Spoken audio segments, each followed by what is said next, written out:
Hello, welcome to How to Play D&D, the explainer podcast where one experienced dungeon master and one failed scriptwriter discuss D&D topics. My name is Kinsey and my ridiculously inadequate pod partner is better at saying discuss than I am. Lewis McCaffery, hello. Hello.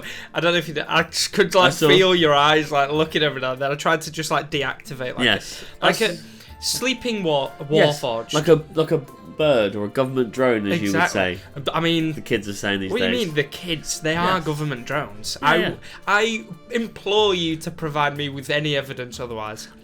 Back in my day when computers weren't really a thing, we thought birds were birds. Now you're sitting in front of a computer. Everything in the air must also be technology. Have you ever seen a baby pigeon? And if you say I don't believe you. I don't believe you. I have, because I googled it. Well, exactly. And don't believe everything you see online. Brilliant. So are you saying that they could be real? What, baby? No, just birds. Because you're only saying because of online. No, I mean, birds are real. Pigeons aren't. I'll say that. Pigeons are government drones. No, they're too dumb. Exactly. That's the thing. You never suspect something that appears dumb. And do you know what else I would never suspect? A rogue. Oh, I thought you meant me. I'd always suspect you. Let's get to it.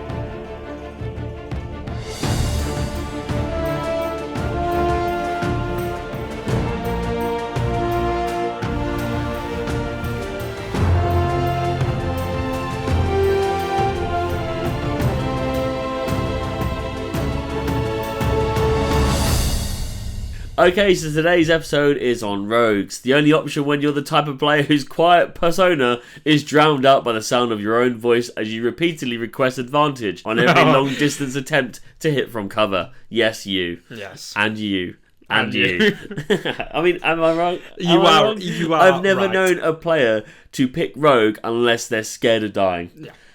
And they want advantage. They always want advantage. They want the little stabby. But to be fair, rogues can. I remember one of the first campaigns I played as a rogue. I think it was my second. Insane. Early on, it was we started at the Fandel thing, going through Cragmar Hideout, one-shotting goblins because I had sneak attack. I was just hiding. But that's fine, right? I mean, that's literally using it to how you're meant to use it. Yeah. When you're like, I want to be the first hit in combat, but I don't want to be hit. Yeah. Can I just keep walking around them? That's not how it would work. Can I hide 60 feet away, peek out, fire a bow, hide again? That's the worst. In a fictional setting, it's the most fictional way of fighting. Yes. Even magic casters make more sense to me than a rogue. Magic combat. Is real. Again, I implore you to show any evidence that it doesn't. Right, let's stop ranting about rogues. We actually like rogues. Yeah. Lewis. My partner says I should make more effort with her family, but I'm afraid of clowns. Should I move to a different circus? Well, first of all, I'm going to forward this episode to your partner, which she would not be surprised with. She is a bear, by the way. Just to update you on the previous episode where we talked about fucking bears. Yeah. I reached out, we got together. So it's going well. I don't know if she'll be more offended that you've called her family like a bunch of clowns or that she's a bear. Oh, no. She will rip your arms off. She's going to tear me to pieces. I play dead for pleasure. That's horrible. Right. Can you summarise the type of class a rogue is, other than a twerp? You know what? I don't think I could beat Twerp.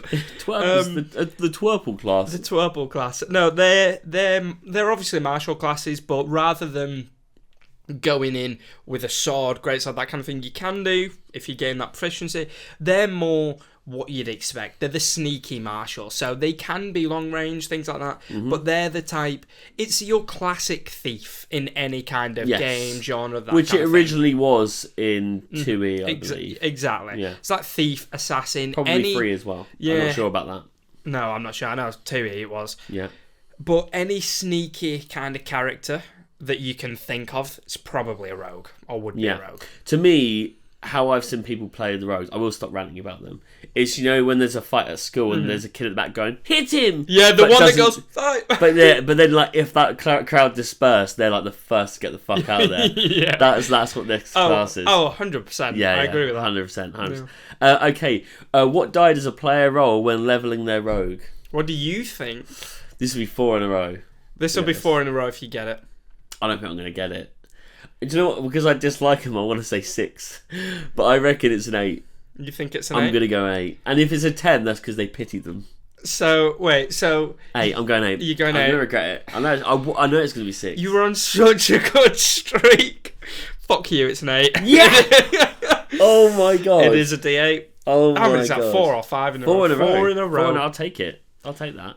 I'm not happy with this. I don't know why I'm not happy. I'm not good at I anything. want you to fail. I'm dating a bear. If anything, I'd say that's fucking impressive. There we go. So you changed your mind since that last session where you said it's weird if I fuck a bear. I mean, now you're impressed. it is weird. That's exactly what I said would happen. It is weird. It's impressive that you've managed to date a bear. Yes, yes. Fucking a bear is weird. What are the main stats a player should focus on when creating a rogue? Okay, so the number one, dexterity. That's the kind sense. of that's non-negotiable kind of thing, Yeah. because as a rogue, you're almost guaranteed to either be using like daggers or a bow or that kind of thing, both of which you can use dexterity. You are the nimblest. You're proficient only in light armor, so you need that dexterity bonus to apply to that for your AC, which is armor class. And for initiative, you do want to be going somewhere near the top. You want that kind of thing. And most skills that require dexterity are things like stealth, sleight of hand, acrobatic, all the things that a rogue should be good at. So that's the number one that isn't like... If you were a rogue and that was and dexterity was your lowest stat, I would never play a game with you because that is just weird. Yeah. The second one, now rogues are proficient in the intelligence saving throw, which I do get that rogues are cunning, they've got good investigation skills, that kind of thing. But I'd say I've intelligence or wisdom, because I think a rogue, it's good to be perceptive, it's good to have good insight, that kind of thing. Yeah, so that makes your sense to me. second one, intelligence or wisdom, it depends whether you want to be cunning or more like perceptive, that kind of thing. Yeah, nice. Okay, I would, if I could summarize the rogue more than I already did, I'd say it's like a drunk one night stand. You know, you want to get in, do the job, and get out as quick as possible before you take a battering. That is fair enough. I only need about 12 seconds, so I'm good. I would be a great rogue. Oh god. Okay, what makes the rogue such a great class to play?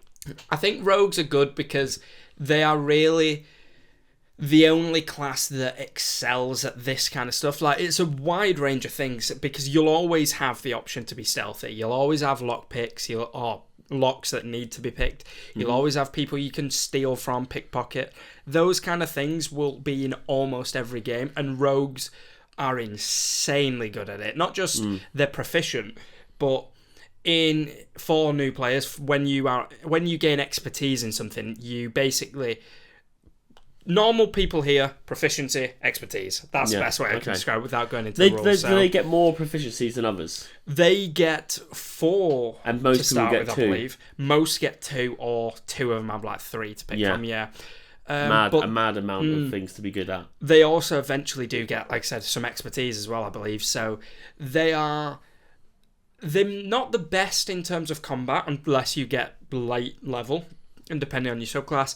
But in terms of any roleplay or out of combat scenario, a rogue will almost always find a time to shine. Yes. And that has happened fun in our sessions as well. Exactly. Yeah. It's very fun to be the one where, and I've said this about other classes for different things, but there's a lock that needs to be picked. Everyone just turns, looks at you. It's a good to know that your character's needed, and rogues almost always are. Could you name 3 feats you'd personally take when building a rogue? Yes. So first one I've gone for is crossbow expert. Yeah, okay. Because, like I said, you can go long range as well. But what crossbow expert does is, if you're within 5 feet of someone, you don't have disadvantage anymore. Nice. So you just attack as normal, which is good, because if you do get the sneak attack, you'll still have your advantage. There's no negative there.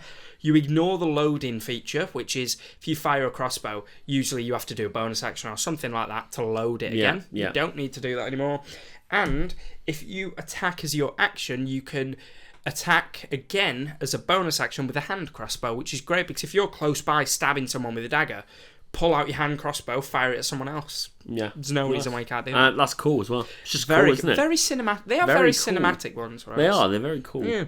The second one I've gone for is Dungeon Delver, which is advantage on perception checks and intelligence investigation checks to detect the presence of secret doors, which nice. insane. If you're in a classic D&D setting, I mean, that's getting you places, right? Oh, 100%. And Yeah. Rogue, I feel like Rogue or the Rogue is a good class to have that with, because that's the kind of thing you expect them to find. Yeah, agreed. They have advantage on saving throws to avoid or resist traps, which, again, Rogues are probably going to be the one to disarm the trap, so it's good that they've got that. And you have resistance to damage dealt by traps, and travelling at, let's say if you're running through a dungeon going at your full speed, you're sprinting. Normally, if you're doing perception checks or have passive perception, you have penalty for that. Right. You're not as perceptive because of how quickly you're running through. That doesn't apply for rogues that have that feat, or anyone that has that feat. She's very useful. Well, how do you compete with that feat then? What's your number 3? Number 3. Because that's a pretty good feat. These aren't necessarily in order, by the way. No. But yeah, the next one, this one's more suited to rogues specifically, I think. So it's the Skulker feat, which basically means you can try to hide even if you're only lightly obscured by something.